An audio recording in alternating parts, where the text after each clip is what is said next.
Bon, quand tu es un entrepreneur, tu as besoin de la dopamine. Pourquoi? Parce que tu as besoin de mettre en place des choses dans ta journée, dans les tâches que tu as à faire, dans tes projets, dans tes objectifs. Voilà, tu as besoin de dopamine. Et pourtant, bah, tu as un TDAH. Et si tu as un TDAH, ta dopamine, voilà, un peu aléatoire. Pour la gérer, on entend souvent dire que ne pas avoir par exemple son téléphone dès le matin, ça peut être quelque chose qui va vous aider.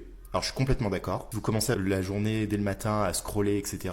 Vous êtes déjà en train d'utiliser la dopamine qui a ensuite le crash et après vous n'avez plus rien direct. Donc ça c'est assez horrible après parce que vous avez passé une journée vraiment horrible. Je vous le dis parce que quand on n'arrive pas à fonctionner, c'est relou.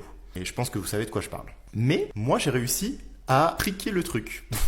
Donc j'ai réussi parce que j'ai envie d'utiliser mon téléphone. Il me sert pas de réveil, mais je l'utilise en fait le soir. Moi j'aime bien regarder mon téléphone et tout, ça me détend avant de dormir, donc j'arrive très bien à dormir, donc j'ai pas de problème avec ça. Et en plus ça me détend. Je l'utilise. J'ai pas envie d'enlever mon téléphone en fait. J'ai pas envie de le mettre quelque part. J'ai pas envie. Ça va me saouler. J'ai envie de l'avoir. Ça va me stresser de pas l'avoir. Bref, je suis addict. Voilà, ça s'appelle de l'addiction clairement. Et du coup j'ai réussi à changer les choses pour pas que ça me tue en fait dans la journée. Ce que je fais, c'est que le matin, parfois je vais aller sur mon téléphone. Parfois pas forcément directement, mais en tout cas je vais sur mon téléphone, je scrolle vite fait, il y a un truc qui va m'activer directement, en général c'est assez rapide, il y a quelque chose qui va m'activer, je vais me dire ah putain ça, ou je vais avoir une idée ou un truc comme ça parce que je viens de me réveiller, et là je passe tout de suite, mais tout de suite en mode production, et donc en fait c'est là où je commence à créer des contenus. Moi j'écris aussi du contenu parce que je crée du contenu sur TikTok, mais j'en crée aussi sur Facebook via des posts que j'écris, Instagram, etc., YouTube et tout ça, et donc j'écris aussi. Et donc du coup, ces moments-là me servent à écrire.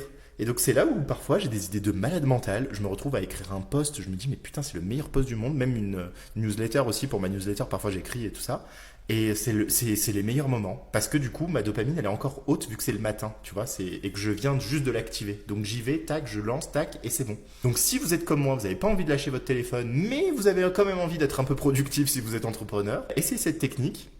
Ça peut vraiment vous aider. Alors peut-être pas aller sur TikTok dès le début, mais aller voir vos notes par exemple, les notes que vous avez prises sur des sujets que vous aviez envie de partager. Et ça peut peut-être vous aider. Moi en tout cas ça m'a aidé et ça me permet de gérer un peu, c'est-à-dire de garder quand même mon téléphone, parce que j'aime pas quand on m'oblige à enlever un truc que j'aime bien. Donc je le garde, mais je l'utilise d'une autre façon. Voilà. Dites-moi c'est quoi votre technique vous pour garder votre téléphone, pas défoncer votre dopamine et continuer à avancer dans la journée, ça m'intéresse.